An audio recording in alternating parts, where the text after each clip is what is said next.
Hello ladies and gentlemen, I just wanted to give you a heads up that the video that you're about to see will explain the issue that I found with my Hyundai Santa Fe. If you would like to know how to repair this yourself or replace the part yourself, please feel free to check out my videos. I will have a step-by-step tutorial on how to replace this part. So please like and subscribe, and I will have that video up shortly. Thank you for watching.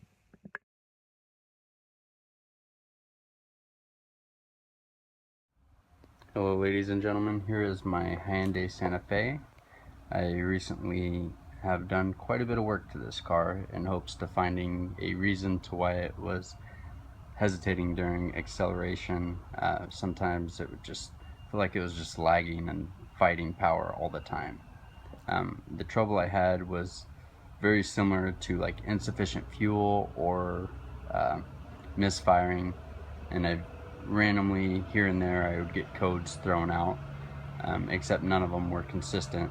I've replaced an injector, a coil pack, the TPS sensor, the NOx sensor, and I've had a couple of emission codes that I did not do anything with, due to the fact that I believe that something else was causing the car to act up.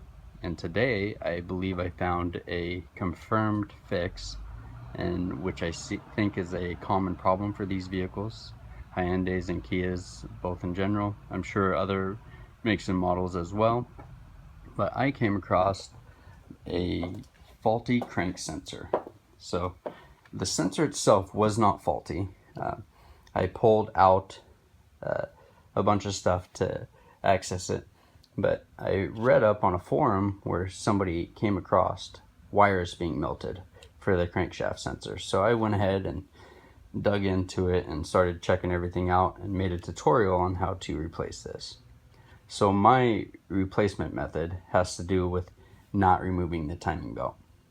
My timing belt was done less than 30,000 miles ago, so I did not want to do it again. But I dug into it, and then I took all the wire loom off it because this thing, it's packed in there pretty tight and some crevices. And I noticed that there are quite a few hot spots. All these wires are sort of stuck together, probably from heating up so much, and they're touching the engine block as well. They were in wire loom, but it did not seem to protect them enough. And then there are some plastic clips on here that I believe caused this right here, along with the heat. So if you see here, let me see if it'll zoom in. Yep, there you go. So this is, it looks like there is friction from where the clip was right here.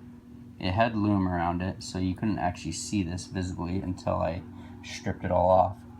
And this here is crossing two of these wires. The blue and the black wire are crossed. I'm sure if I pulled all this apart, the red one may also be exposed as well, but it is definitely look like it's been melted a bit.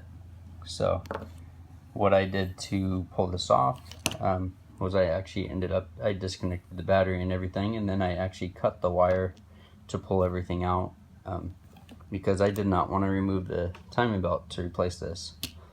But this here, I replaced it, and I put plenty of miles on the vehicle after replacing it, and it was definitely the problem. The car seems like a new car. It's accelerating better, it's idling better, and it's very responsive. It's a small motor. It's the 2.4 dual overhead cam, but it's a fairly light car. But it's amazing the difference in power that it has now compared to where it was at. And yeah, I was super excited with the results and really wanted to share. Another thing is that I will be sharing the OEM part number and a company that I like to purchase these from.